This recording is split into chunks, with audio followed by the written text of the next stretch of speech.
Hey, we're live. Great to see everybody. How are you?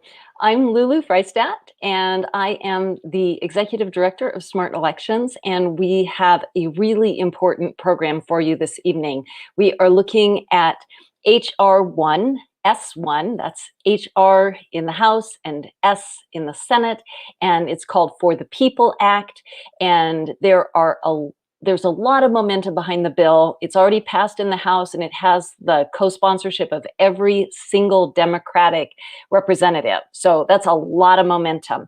And what we're doing tonight is we are looking at people who have reservations about this bill. There's a lot of support for it. I myself have a lot of support for many of the provisions, but we're also going to look at those places where there's concern about things that this very big omnibus bill, a bill that does a lot of things for election reform. We're going to look at some of the reservations, some of the concerns that people have both on the left side of the spectrum and on the right side of the spectrum.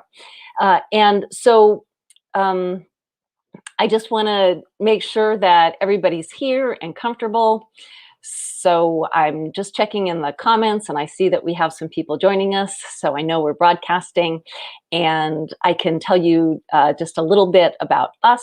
We are Smart Elections. This is our website, so you are welcome to check that out. There's lots of information there. And if you want to reach us, the best way is at contact@smartelections.us. And we focus on election protection because we think that it's very important that elections be accessible, secure, accurate, inclusive, and fair. And those are the things that we are working on here at Smart Elections. And we know that those things are really important to you also. And so we're really glad that you're here and that you're joining us. We have so much to cover. So we are going to jump right in and get started. So the first thing that I'm going to do is show you a video clip of a film that I made. This was the first documentary that I made about our elections. It's called Holler Back, Not Voting in an American Town. And what I explored in that documentary was why more people don't vote and participate in politics.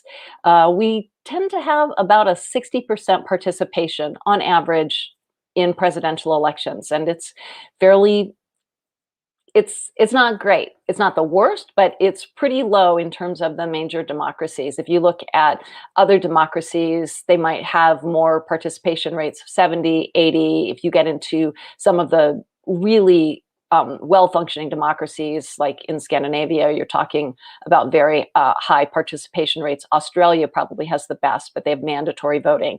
So I wanted to know why more people didn't vote and participate in politics. And I made a documentary. I interviewed a lot of people who didn't participate, and I started to explore the reasons that they told me that they didn't vote. And one of the things that came up on a regular basis was people did not like the candidates. People said over and over again, I don't like the candidates. I don't, there are all kinds of reservations about them. They're not honest, not trustworthy, not representing my viewpoint, don't do what they say they're going to do, aren't many, many reservations.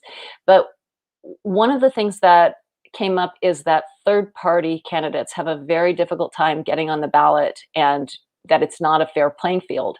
And I was really interested to find out more about that. And I found out about the history of third-party candidates in this country. There used to be many, many more third-party candidates, and we had a much higher participation rate at that time. So I'm going to show you a clip about that. And if you give me just 1 second, I'm going to set that up. And we'll be ready to go. Bennie, I think, is going to be here later. We had a little bit of trouble with his link, but I think we are working that out. So here is the clip that I want to show you.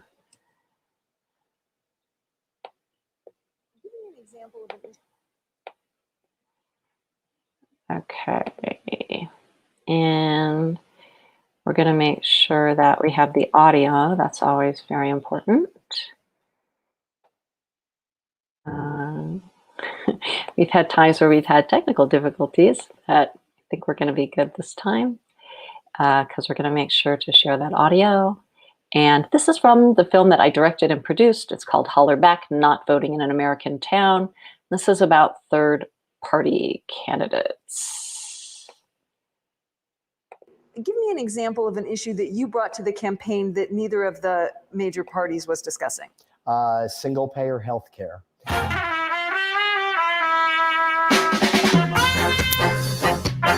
Can you give me a brief description of what happened to Carl Romanelli?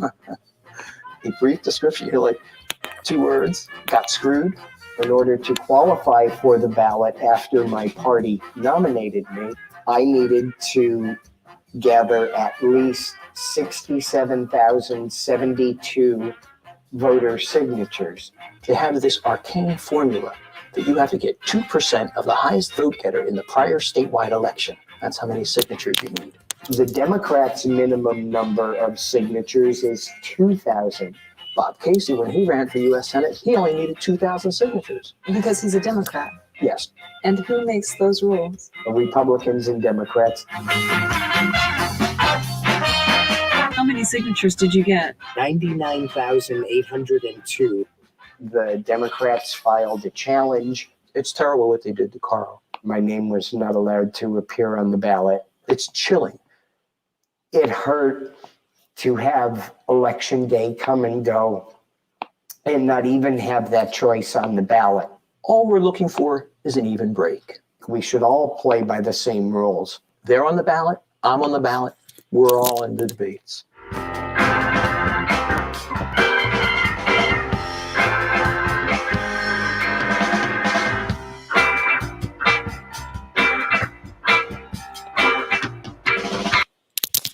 Okay, so not really fair. And really what we're interested in is a much more level playing field than that. And so I'm just going to take 1 second here, and then we're going to be talking to Howie Hawkins, who is the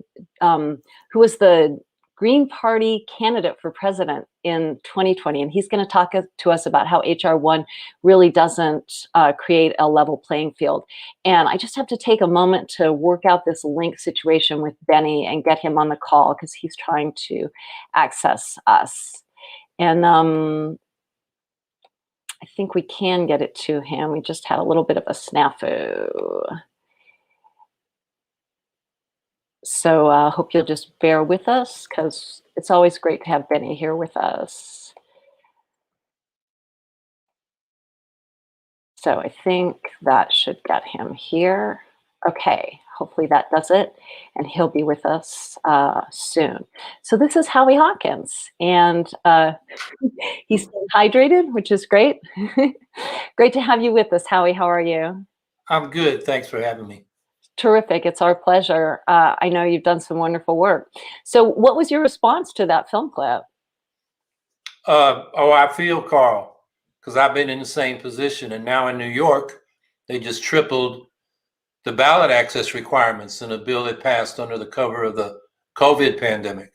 Green Party lost our ballot line. So we'll have to get 45,000 good signatures in just 6 weeks in 2022 to have statewide candidates on the ballot.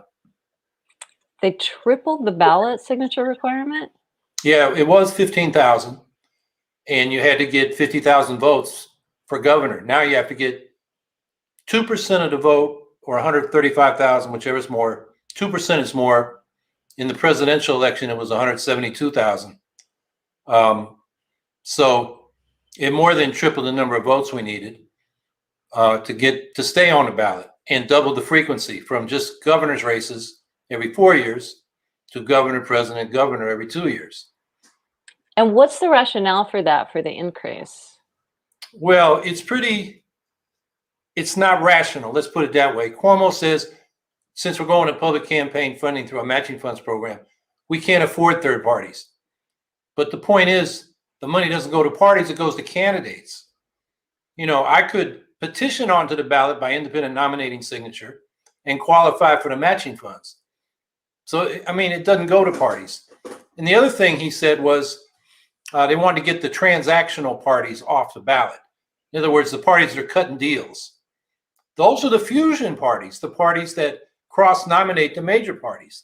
And those are the parties, Yeah, and those are the parties that often influence policy because they may pull the party a little bit more to the left or to the right because they know that they can get more voters if they get on that fusion line. Well, I have a more cynical view. Okay. They get money, like Working Families Party does the ground game for Democratic candidates.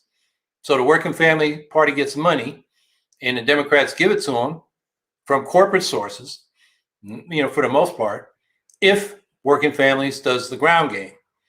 And I think there's similar deals being cut on the conservative side with the conservatives and the Republicans. But the Green Party and the Libertarian Party, which just got ballot line, we run our own candidates.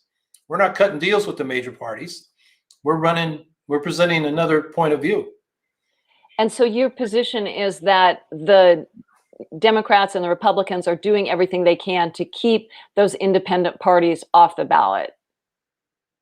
Yeah, the way they wrote the law is they wanted to keep working families and conservatives on the ballot. Governor Cuomo said as much after the election, and so did Jay Jacobs, the executive director of the Democratic Party. And they said, that's the way we wrote the law. Because, what we now have is a 2-candidate, 4-party system with fusion. So you have 4 parties, but you only have 2 candidates. All right. So we don't have a lot of time, so I don't want to go into the that's a very specific thing to New York elections that they have these fusion parties.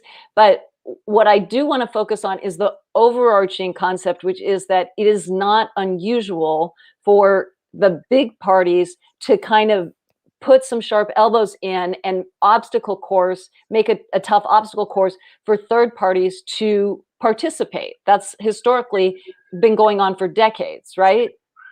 Yeah, we just had it in the presidential race. The Democrats knocked us off 3 states with challenges that were trivial at best, technically maybe correct, but in the courts, the Democrats voted to knock us off. The Republicans voted to keep us on. I mean, the judges were acting like political hacks. The facts and the law be damned.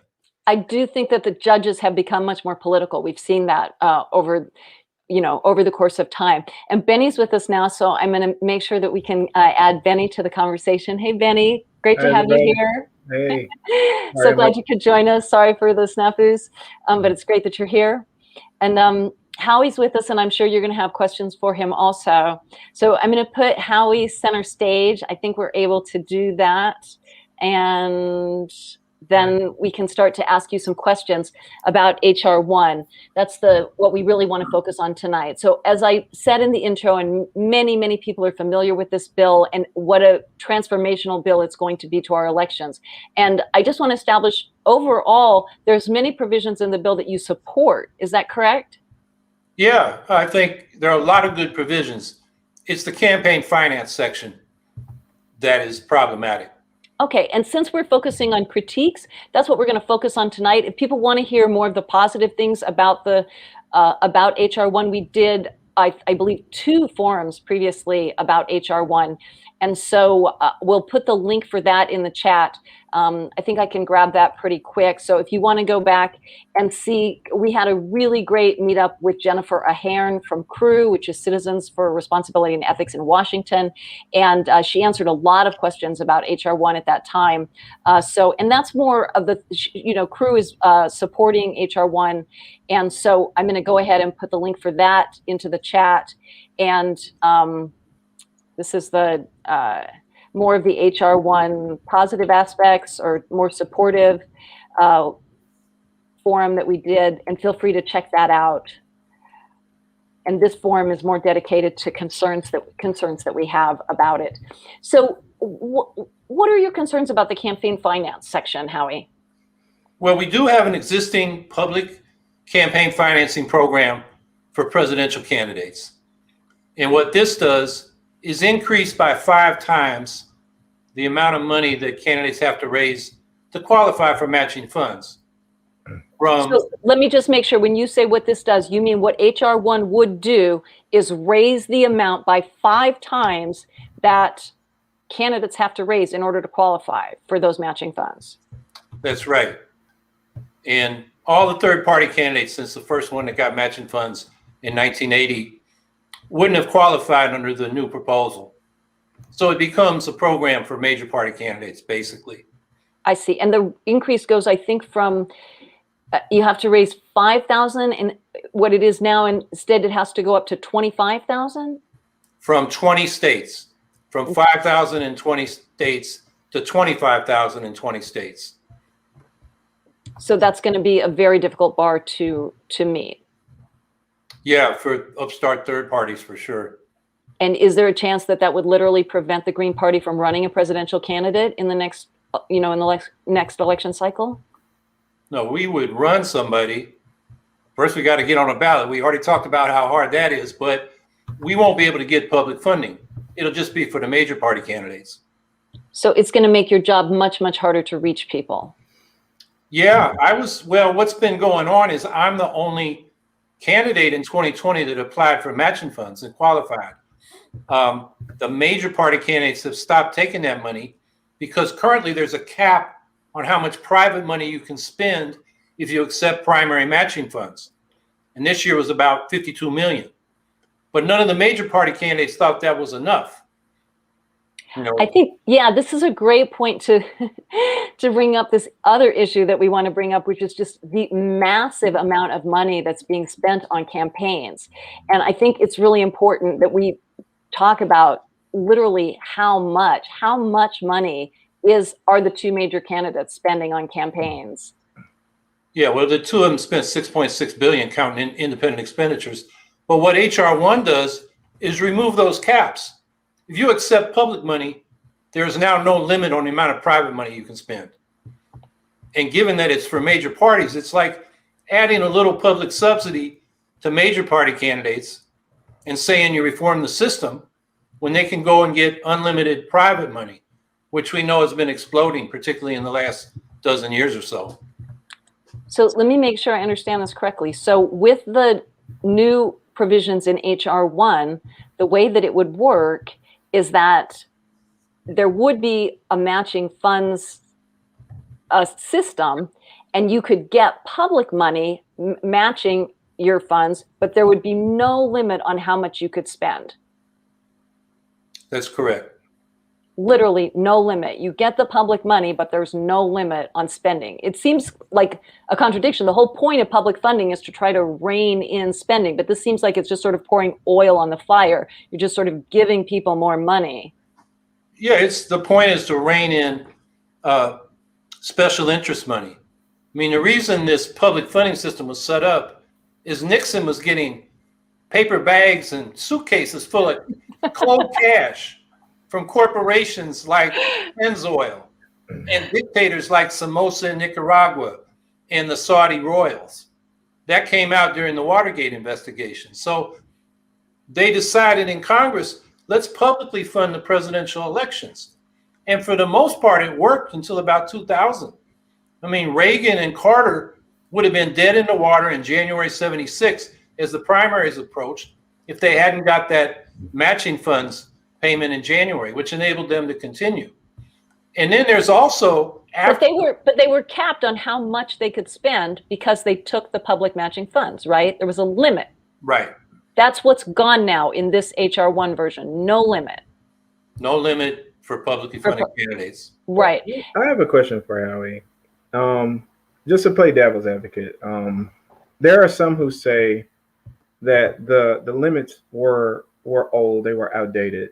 And when you consider that $5,000 across 20 states multiplied by 5x is now $25,000 across 20 states, is it unrealistic to say that you can run and win or be formidable in a presidential race if you cannot raise $500,000? Is that an unrealistic, and then by your own number of 6.6 billion, that's 0.01% of what the other parties are going to spend, not what they're going to raise, what they're going to spend.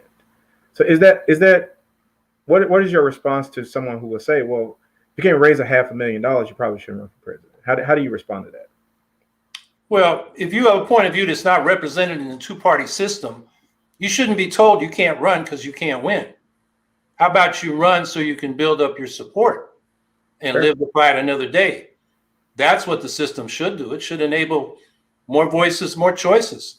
So And you would. I want to just jump in too and point out that one of the reasons that the third parties have a hard time raising money is that they're not allowed to compete in the debates, so they don't have a way to get their message out. So, there's a multi factors in that. Right. So your argument is not the dollar value. It's literally the crowding of a uncrowded field by way of just keeping you out of it. So you probably could unlock more funds if people were able to hear your message, but because you can't get anywhere, then that is what's keeping the two-party system as juggernauts, if you will.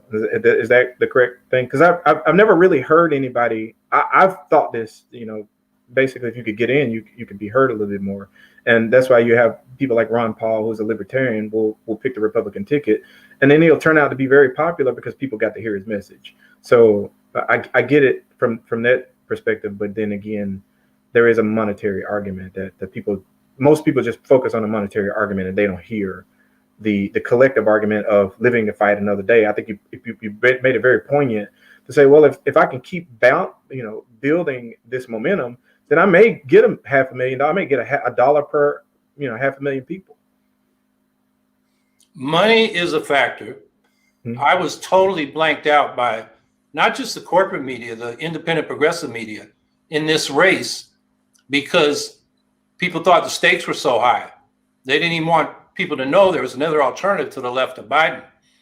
And that is from what we got with the Electoral College and the plurality winner system.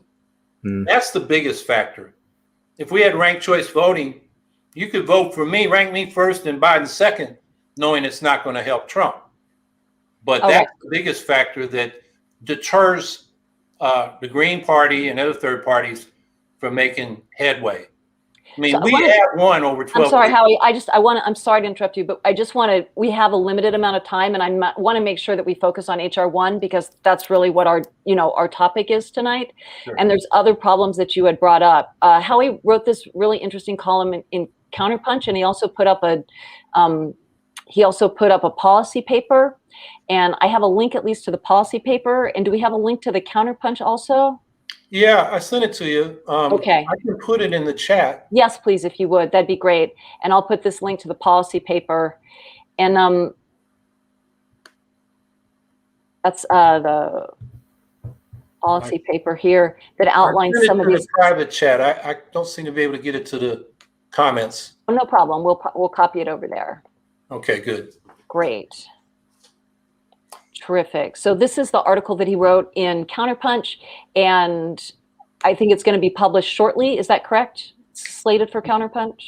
Yeah, the editor said up this week. So that could be tomorrow, Thursday, probably tomorrow or Thursday. They have a weekend edition, but when he says up this week, he means probably before that.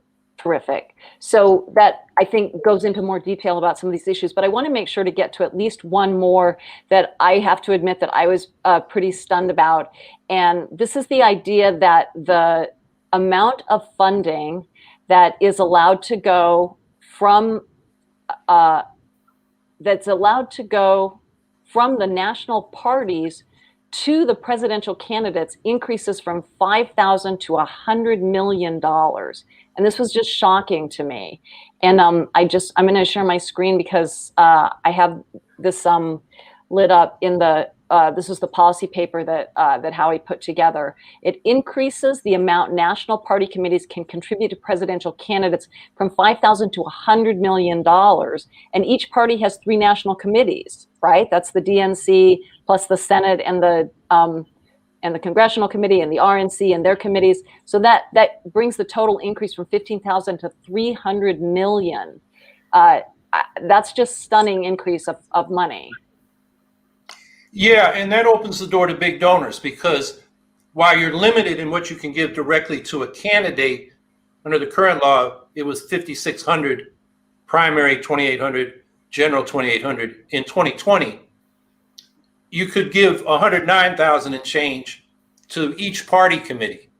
So an individual could give over $300,000 to these national committees.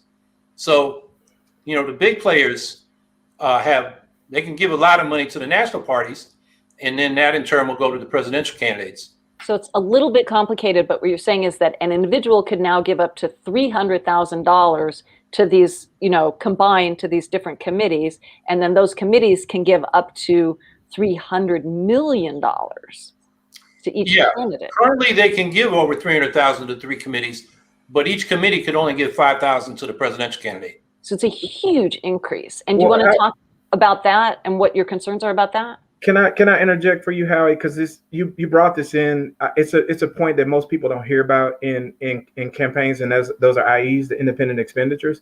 That has usually been the loophole of how campaigns get around. They donate. 501c4s don't have to disclose their donors. So these big money people can just write a whole bunch of money, and we get a ton of stuff in the mail that says that your candidate is terrible and it's not endorsed by any political party. It looks like what they're trying to do is curb that. The intent, the consequence may be very different, but they're trying to curb it. So now you can say, well, we can just give that money to our political committees instead of those dark money 501c4s, and then it can come directly from the committees. And one of the advantages that I see with that, although I don't agree with it, is there are going to be lots of Republicans or Democrats who win their primaries, and the November elections is basically a cakewalk. But then they're sitting on all of those resources that they would like to then transfer into a more competitive race. And this just gives them the ability to spend low in safe races, raise a ton of money, and then route that money to a presidential candidate. That's what it looks like. It opens up the floodgate for that. Yeah, but HR1 does nothing about super PACs, which can get their money, the dark money, from the 501c4s, or directly, although those contributions have to be reported. And those are unlimited. It's like a 2-lane highway now. Huh? It's like a two-lane highway now instead of 1-way. They're allowing the PACs to give it and the committees to give it. Yeah. It adds, so rich folks can, got another way to give a lot of money. And then another thing is, after McCutcheon, the Supreme Court decision, these joint committees, they call them victory funds. An individual could give up to $620,000, a little over $620,000 to the Biden Victory Fund. And it's a joint campaign of the candidates committee, the national committee, and state party committees.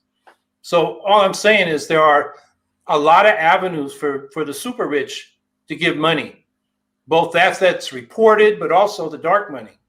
So all I'm saying is this public campaign finance system, which has a lot of problems as proposed, is just putting a little public money on top of the same old volcano that's growing of private money.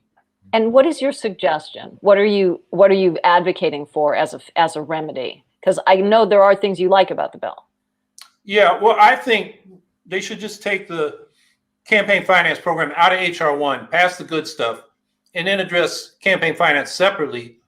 Progressives used to propose what they do in the presidential general election currently, equal grants for every qualified candidate.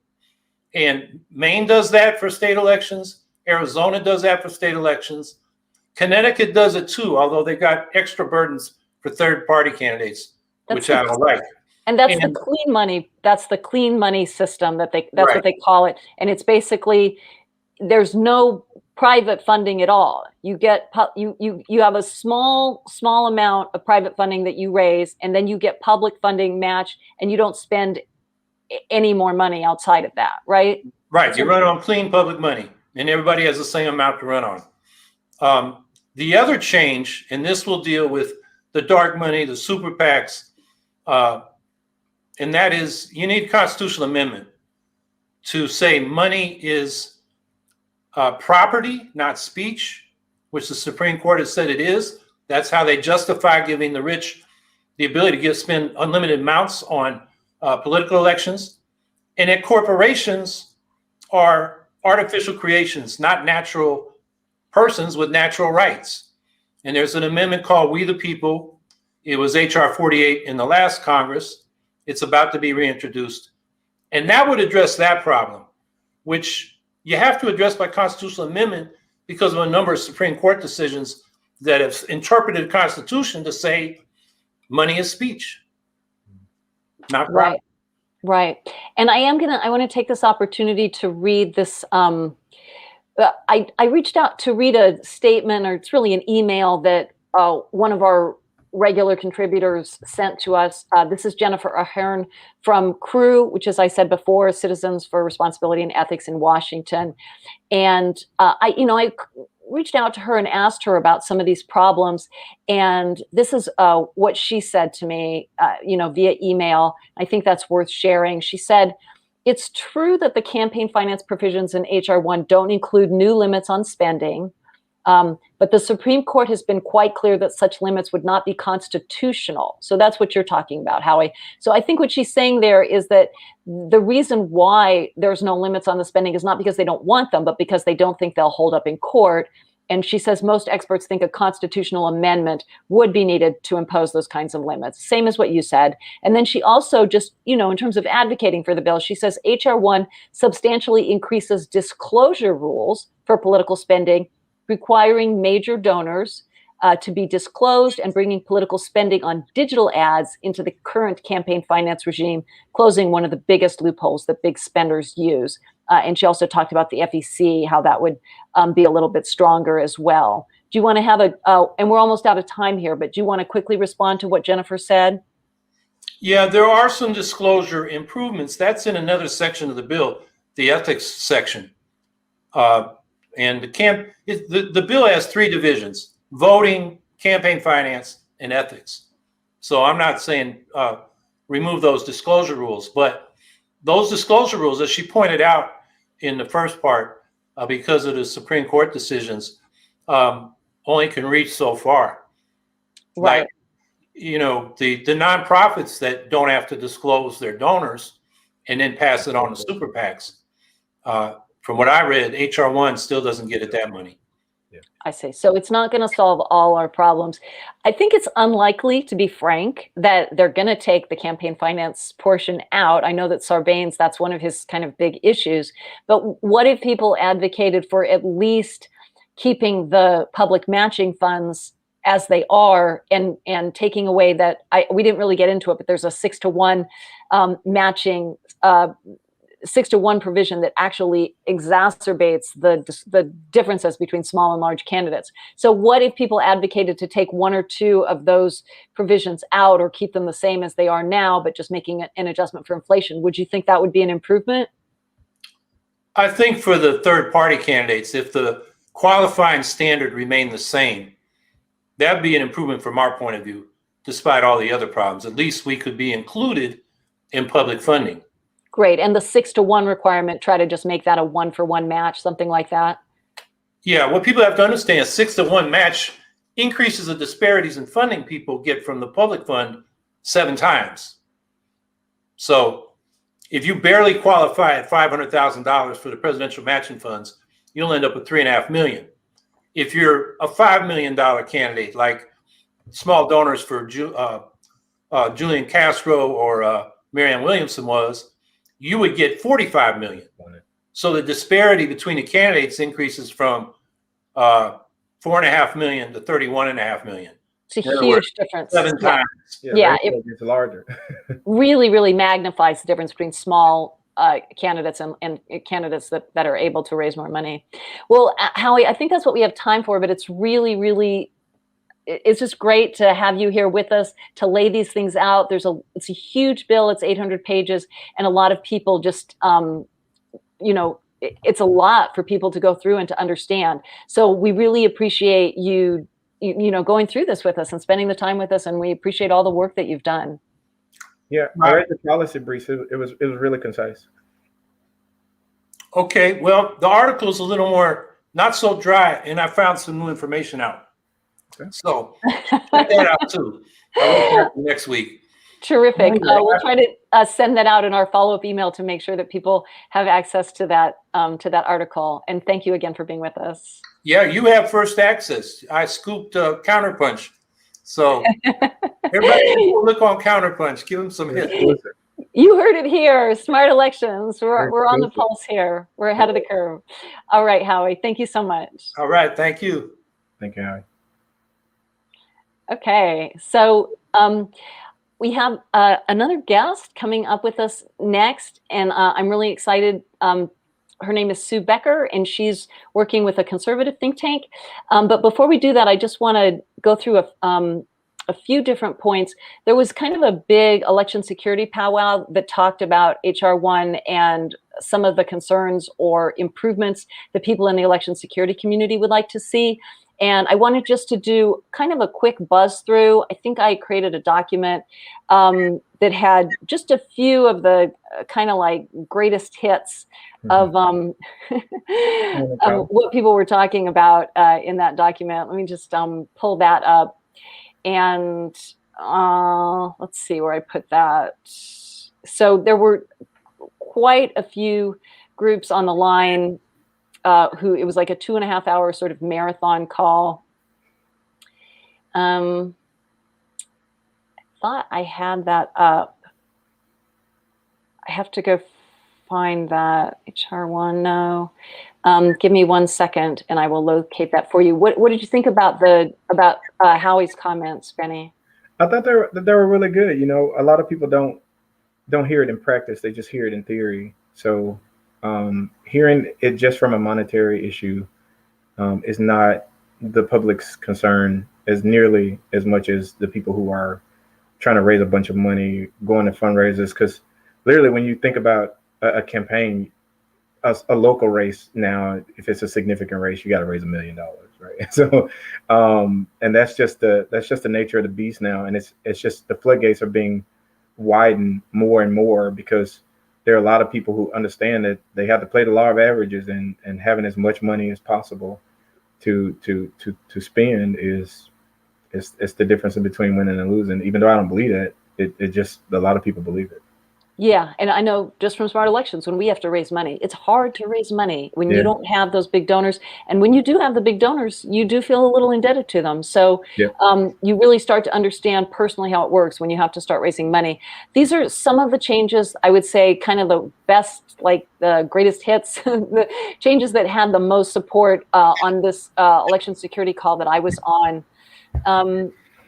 And I'll just sort of go through a few of these. So in terms of the paper ballot requirement, there's a lot of excitement that there is a requirement that voters have the option to mark their ballot by hand. And there's a real concern that it doesn't say in each polling place if in-person voting is offered in the district. And the reason why people are concerned about that is because if you don't have that phrase in the polling place, then what happens is it's possible that oh, you're not seeing my screen? That's weird. You were? I don't know what happened. Let me try again. It was there. It just went away. I know. I don't know why we lost it, but we can get it back. So if you don't have that phrase in the polling place, then what you may wind up happening is that counties can meet that hand-marked requirement with voting by mail, and they may still use a ballot marking device for all voters who vote in person. And that's something that people really were concerned about. Oh, I see what happened. I had 2 tabs up and we got into the wrong one. So now you should be able to see it. Can you see it? Yep. Right. Okay. So I just want to go through these quickly. We don't have a lot of time for this. And we're going to continue to cover this bill, and we're going to continue to cover election security. In terms of audits, here's some of the things that people were requesting. Public hand counts of any race closer than 1%. One entire precinct chosen at random in each county to be counted 100% by hand in public, and digital ballot images preserved, hashed, and made available to the public. We've both talked previously about digital ballot images, so most of you probably know what those are by now. They're the photograph that the scanners take, and many people would like those open to the public. Just trying to we had some good comments here. This is great from Sheila Crowther. Sheila's saying, glad that the experts are looking at how to make sure HR1 can be improved from election integrity perspective. There has been such just like a hive of activity around this bill, I have to say. I think it's exciting to see how much people are excited by what could happen and the things that they want changed. I had some very specific criticisms of the risk limiting audit section from Philip Stark, who's a statistician at UC Berkeley. It doesn't say that every federal contest has to be audited in every election. It doesn't constrain, so he wants more audits. It doesn't constrain the risk limit to be at most 5%. And for those of you who doesn't exactly know what a risk limit is, the risk limit is it's the risk that you're willing to entertain that the correct winner has not been certified. So a 5% risk limit is actually a much more accurate audit than a 10% risk limit. And a 0% risk limit audit is a full hand count audit. Many people advocate for that. You want to jump in there, Bennie? No, that's it. It's a threshold. Right. So this bill, HR1, has no specification. So you could do a 20% risk limit. That would be 10%. Almost meaningless. Yeah. Better than 90% risk and then audit 10%. Yeah. So you really need some specification there, or it's pretty much meaningless. It's just theater. And then there's some other Philip got into the weeds a little bit. I don't think we want to go through those. Here's another really good one from Harvey Branscombe, though, that in Colorado, the Secretary of State decides which contests to audit. And that is a big problem because if the Secretary of State has a skin in the game, usually they do, they're a Democrat or Republican, they can pick which election contest they want to audit, and if there's one that they want to make sure doesn't get touched, then they don't have to pick that one. So really what we want is all races to be available for an audit, and the race that gets audited should be chosen randomly in public if you're not going to audit all the races. Yeah. So these are just some of the ideas that were put forward to improve the bill in this kind of like big brainstorming session that we had. And as I said, we're going to continue to go through more of those. And what we're going to do now is introduce our next guest.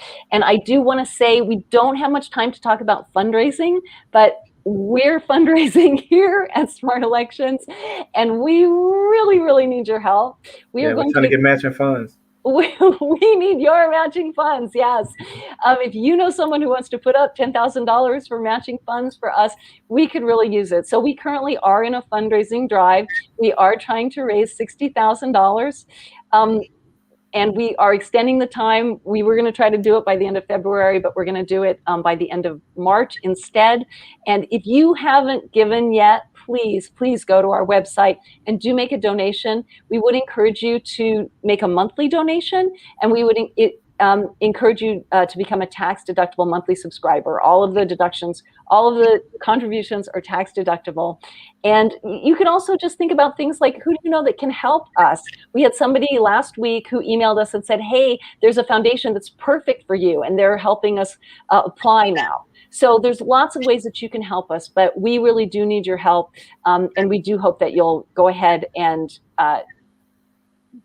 make that effort today. It literally just takes like 3 minutes on our website and you get that tax deduction. So if you haven't done it yet, you know that we're really bringing you a lot of information and we got to pay the bills. So please do help us out there. Okay, so I'm really pleased to introduce you to Sue Becker. And she is our guest today, who's going to talk about some of the concerns that she has about HR1. She works with a conservative think tank. And do you want to introduce yourself, Sue, and tell us a little bit about your organization? Sure. My name is Sue Becker. I'm an attorney with the Public Interest Legal Foundation. And we have been promoting election integrity for several years now. We have gone through the country and we do analysis of voter rolls, and we try to work with government agencies and other organizations to make sure that the voter rolls stay accurate and up to date. And what are your main concerns about HR1? I know you have a lot of concerns, but let's stick to the main ones. Well, I think our main concern is that it takes tools away from the states that they have been using since 2003 in an effort to keep the voter rolls accurate and current. So a lot of the tools that they use are now considered to be a non-factor. They've now been defined as a non-factor. And for example, typically, and I used to work at the Kansas Secretary of State's office, so I know in depth how this works. If you send out, say, address confirmation mailings to everyone, say 9 months, 12 months before an election, that is a way to confirm that you've got someone's correct address. Now, the law currently is that if you get a card back and it's undeliverable, that is a factor that then triggers another process for a Secretary of State's office. HR1 prohibits the use of undeliverable election mail to be a factor at all. It also prohibits using change of address notice cards, period. So we are curious as to when we really want to make sure that everyone who's eligible to vote is registered, why the tools to keep a nice, clean list that's accurate are being taken away. Now, I do want to push back a little bit because a lot of people have concerns about the tools that were being used. For example, there was a lot of documentation that Crosscheck, which was a tool that I believe was used by Chris Kobach, was bumping people off the rolls inappropriately, people because their name was spelled wrong, or there was somebody who had a similar name but a completely different birth date, or things like that weren't being caught. So I think that I understand that there is concern that everybody who votes is registered. What are the tools that you would suggest that you think would be appropriate to use to try to make that determination? Well, that's a very good question. I think that by sharpening the existing tools, they will be used more effectively. Some other problems, this bill really hits various angles. For example, states would like to be able to check for deceased registrants, but they need at least the last four of their social, and actually to check against like the Social Security Administration death index, you need the entire social.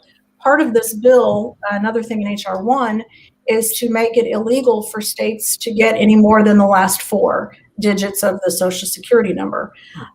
Now, that may be for cybersecurity, identity, I'm not sure, but we found that a way to get deceased registrants off, and we've been looking at this for years.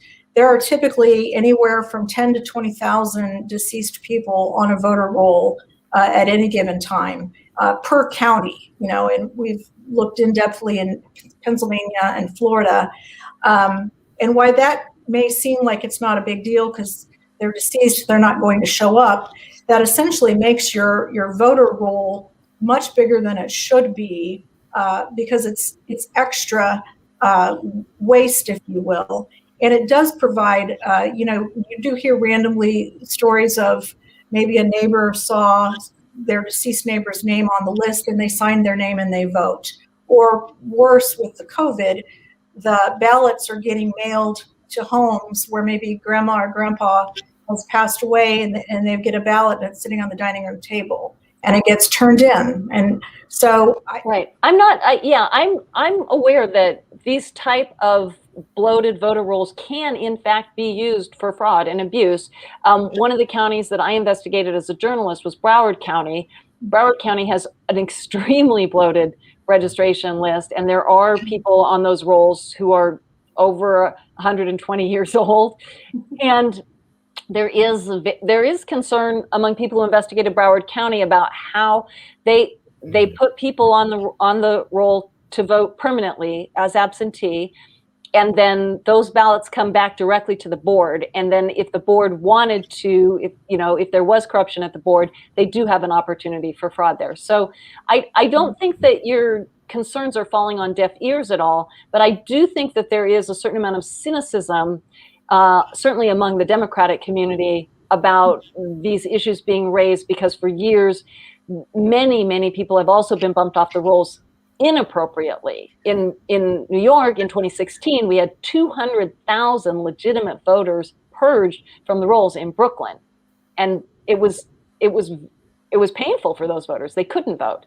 So I'm just interested in, and maybe Bennie, do you want to weigh in here about your thoughts about this? Yeah, I didn't know about the Social Security requirement in Tennessee. We have the Social Security number. We have the full Social Security number. I'm in a red state, and the Social Security number is widely at use. We don't allow it to be used publicly, but we do have it internally at the election commissions. I think the issue really, there is a slush fund of names when you have a lot of unchecked names. I think the problem is the opacity of it, right? There's so many jurisdictions, and people, what you're having is election officials finding a way to use them to some type of advantage. So you literally don't have any moratoriums on when you can do a purge. So the purge happens right before the election, and people don't find out until it's too late. So you can blame anyone that you knocked off the rolls to the process. If there were like moratoriums to say you can't do this within 90 days of an election, that would be different, because that would force you in the off year. Like right now in Shelby County, there are no elections this year. There are literally no elections this year. We're not going to purge a single person. We're not going to do it. We got a whole year to look at 600,000 names. We're not going to touch it. But what we're going to do? We're going to wait to 2024, and then we're going to start purging people. So a lot of that, let me just ask. So this, what you're saying is this would be the time to go through and clean those rolls up, right? But it's not set up that way. No one's going to do that. Let's get Sue back in the mix here. So Sue, what's your suggestion if you don't like that provision of HR1? What are you suggesting for a way that everybody might find would be fair to keep the voter rolls up to date?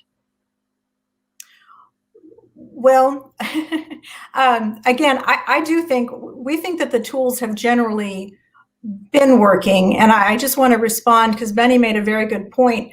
The federal law actually does have a built-in moratorium, if you will, where they cannot remove anyone's name for, I believe it's 90 or 120 days before the election. Now, whether there are individual counties that are not following that certainly is something to take a look at. The other point is that previously in the law that HR1 would be replacing, anyone who shows up to vote, if they're not on the voter roll, they can still vote a provisional ballot. That just means they have to go through that application process again later. So even if someone is purged off the roll, they can still show up and vote. But as far as tools go, I think we need to strengthen the tools we have and not sort of shift the responsibility of keeping the rolls clean to the federal government. As you guys know, states have a hard enough time, but if you take 50 separate self-contained containers and systems of voting and merge it into one massive 50 times bigger bureaucratic system, I think that we're going to compound the problems, especially with, and I know everyone's a fan of automatic registration, but the way they're doing that, I think the devil's in the details. And the problem is that they're basically they're not getting the information from the voters.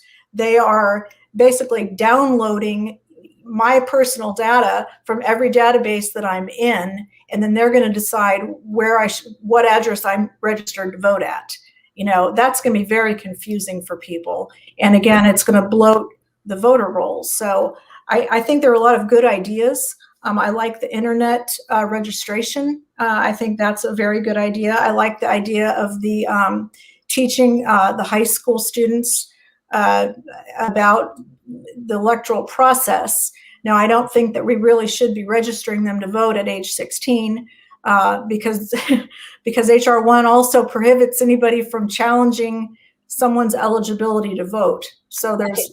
Now let's just, because we're sort of running these together, but I want to make sure that these are clearly identified for people. And I do want to just push back a little bit in terms of you're saying that if people are purged, they can vote with an affidavit or a provisional ballot. We've seen here in New York, at least, just huge percentages of the affidavit ballots get thrown out, sometimes as many as I think 60, 70%. So that's not something that we want to see more of. I think what we all want to see is a system that works on election day where people are able to vote. But I do want to hear you talk about I know when we spoke previously, you had some concerns about automatic voter registration and kind of just how complicated it's going to be technically if it's managed at the federal level. And I would love to hear your comments on that. Sure.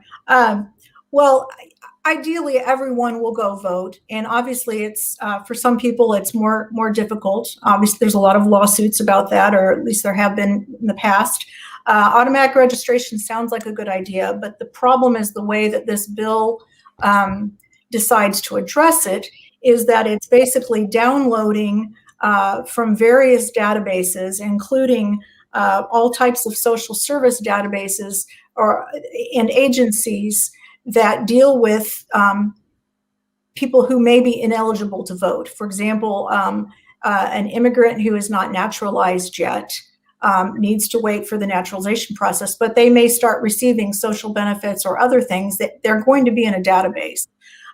There are about 15 different databases that will be basically downloaded. So one thing, that just, there's a lot of things that people may not be thinking about. Some people are domiciled in one state and they may live in another. I was gonna say that.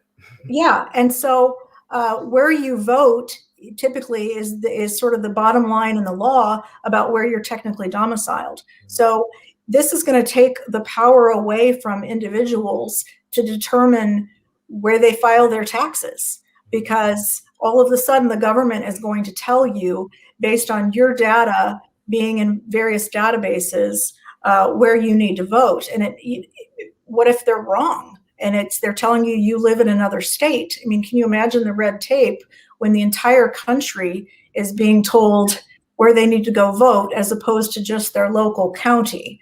So I think there may be a better way to do it than the way they. To your point, Sue, they may throw you into committing crime, right? If you register in Virginia and you say, well, I'm not going yet. I'm working here for 6 months. It may not work out. I'm just gonna give myself a little time. But you got to get your registration. You get your registration, then I register you to vote. Then the election comes on. You go back home to vote, and then they say you voted in the wrong place because you have a registration somewhere. And they sent you a ballot, and you send it back. You really cause more problems with the overlap of so many different data sets that are not supposed to talk to each other. Yeah, I couldn't agree more, Bennie, especially because we've seen even in one county in a state, you will have someone who may have 3 or 4 duplicate registrations. Mm-hmm. They might have a married name. They may have, like I might go by Sue, but I'm registered as Susan. But a database. If we do this, I'm going to end up with 10 registrations at different addresses. And we are running out of time here. But it does sound like we may have some bureaucratic, there's some nuance there, some technical solutions that we have to work out. We do have a comment here from Greg, which is pretty interesting. Georgia allowed me to vote in the last election, though I lived there years ago and live 1,000 miles away. So I think some of these are issues that are going to have to be worked out. And we appreciate you bringing them up. I have one question that I personally want to ask you. I see Robin Gibson's one of our regular attendees on the line, and she had pointed out something in HR1, which is that states are pretty much mandated to start counting their early voting ballots 14 days ahead of election day. I don't know if you're aware of that, but that was definitely something that concerned me, and I wondered if you had a response to that at all. That was from one of our listeners, Robin Gibson. Well, I know that there's a lot of federal mandates going to the states. And, I think generally such mandates involve the state having to expend a lot more of its own money and resources to sort of follow these federal mandates. Now, currently state election laws vary. So there may be, some states may start counting the votes early. I'm sorry, and let me just clarify. I'm sorry to interrupt you because Robin's reminding me that it was scanning, not counting. They're scanning the ballots 14 days early, but scanners also do tabulate. So the scanners count. So once they start scanning, someone can figure out what that count is. I'm sorry, but please go ahead. I'm sorry to interrupt you. Oh, that's okay. Well, this is just one of those things. I mean, I would look at it from a perspective of, as a lawyer, I think this is the federal government really sort of hammering states saying, look, you guys aren't doing a good enough job. We're taking over. I don't think that's a better solution. So telling them that they need to be open so many days and start scanning so many days in advance is a huge budget concern for the states, and it may not be necessary in some small counties in Nevada or South Dakota. So I'm not really a fan of that. Right, and I'm just going to show people where that is in the bill, because I think it's good for people not to be intimidated by the bill. If you start reading it, it's actually just not that complicated. So go ahead and take a look at it. I think this is the one. Yes, this is the provision. This is on page 184. The state shall begin processing and scanning ballots cast by mail for tabulation at least 14 days prior to the date of the election involved. That's something that gives me, as an election security expert, a good deal of unease, because we know that there are people who are involved in the election process who have skin in the game, and they may want to start taking a look at what those counts are. So that's something. But I also want to point out one thing that's very positive from an election security standpoint, and I think I also have this actual screenshot of the bill. This one has to do with, it looks like the bill bans the use of barcodes. And Bennie, I don't know if you are familiar with this provision, but this is what it looks like it's doing to me. And this is what I think people were saying. See if I can get this one up. Is that one showing now? Clearly? Okay, it's just vision, readability requirements. Yeah, but what that means is, it says it's the ballot, the use of a ballot marking device shall be clearly readable by the voter without assistance other than personal vision enhancing devices. Yeah, it's like seeing the names on the device. So that doesn't have to do with the barcodes? No. It says completed by the voter through the use shall be clearly readable. It's a little vague to me. It's a little vague. Okay, Yeah. so if people want to help us out, my understanding is that the intention of that is that it's not allowing barcodes because the vote has to be clearly readable by the voter without assistance, meaning you can't need a barcode reader or something like that. That's definitely a deal. They could just say no barcode. They could certainly be. Okay, so Robin Gibson is saying, no, she doesn't think that's what that's saying, but let's ban all codes. Yeah. I think most of the election security community would like to see the barcodes banned. So apparently I'm wrong about that one. They were like a Zoom function. What's a Zoom I can function? make my font 18 points instead of 12. Okay. All right. So we need to wrap up. We're a little bit over time, but it's really been a delight to have you here. Very And much. we hope that, Sue, and we hope that you'll stay in touch with us. We really are trying to encourage respectful, cross-partisan dialogue. It's so rare, but I think when we start to talk with each other, then we all have a much better chance of finding consensus and coming to an agreement about what's fair in our elections. Yeah, we found out that we actually agree on a lot of things. Like, That's right. there's a ton of information that people will assume that I think, and I could be on the opposite end of the spectrum. So I guess it's a good point to say you guys should take a look at our past episodes and come back in the next 2 weeks when we have it. We cover a lot, and there's I do analysis for a living, right? And the bailiwick of analysis is understanding how the parts relate to the whole.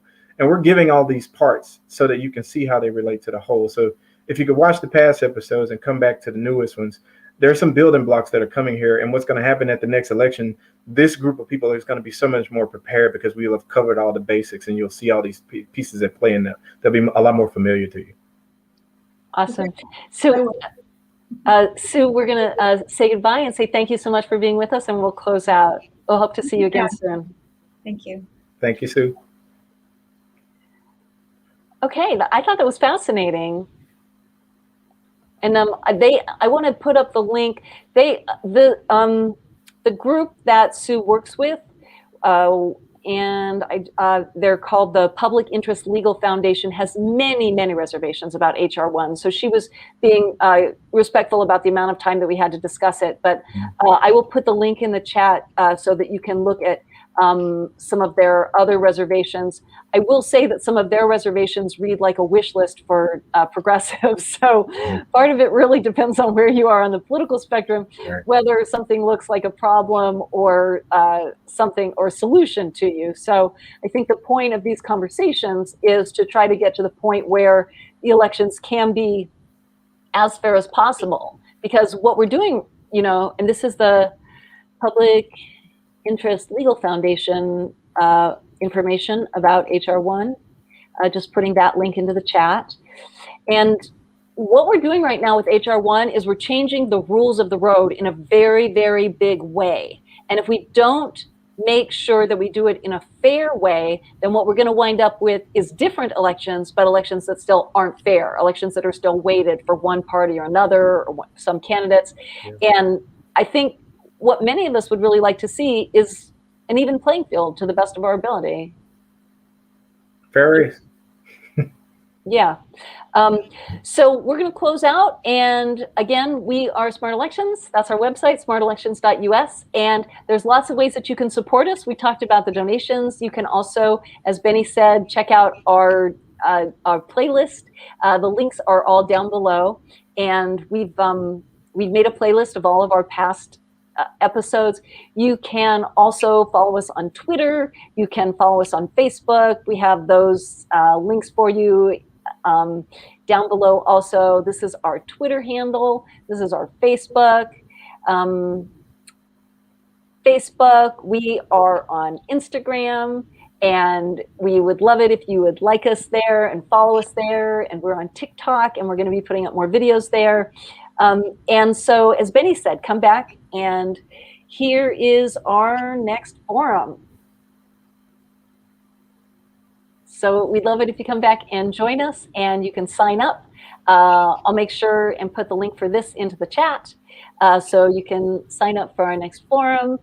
We'd love to see you back here. Oh, we have a really exciting program for you in 2 weeks now. We've already set it up, and we're going to be talking about the racial inequities in our system that HR1 can possibly address. And Bennie, you might want to address this. We know historically U.S. elections have not been fair to voters of color.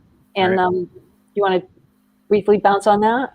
No, we'll cover it when we get there. It'll be fun. Okay, so come back, register for March 9th, and we're going to be talking to policy analyst, a senior policy analyst from Demos. Her name is Shruti.